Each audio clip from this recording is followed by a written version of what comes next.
Dimitri Pavlenko. L'innovation sur Europe 1. Bonjour Anissa Mbida. Bonjour Dimitri, bonjour à tous. Ah là, voilà quelque chose qui devrait intéresser les personnes malentendantes, mais pas seulement.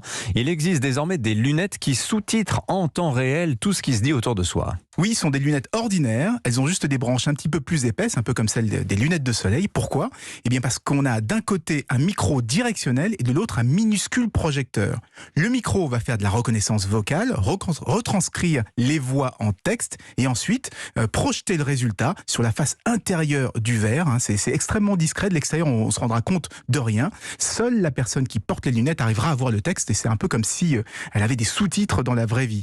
Donc ça peut être vraiment très pratique quand on est malentendant. Ça évitera de tâtonner en essayant de lire uniquement sur les lèvres. Alors ces lunettes, elles fonctionnent toutes seules, Anissé, ou bien il faut les connecter à un ordinateur ou un téléphone ? Non, justement, tous les traitements se font directement dans les lunettes. Elles sont totalement autonomes. Et encore une fois, on a vraiment l'impression d'avoir des lunettes complètement classiques. C'est la start-up Voicy qui vient de les présenter. Aujourd'hui, elles sont capables de comprendre 5 langues, mais ils travaillent déjà sur un futur modèle qui, lui, sera capable, en plus, de traduire ce qu'il entend. Et là, ça va intéresser tous ceux qui voyagent, qui participent à des conférences ou des salons internationaux. On va vous remettre des lunettes à l'entrée et elles afficheront les sous-titres directement traduits de toutes les conversations. Ah, c'est super cette invention, mais ça coûte cher ?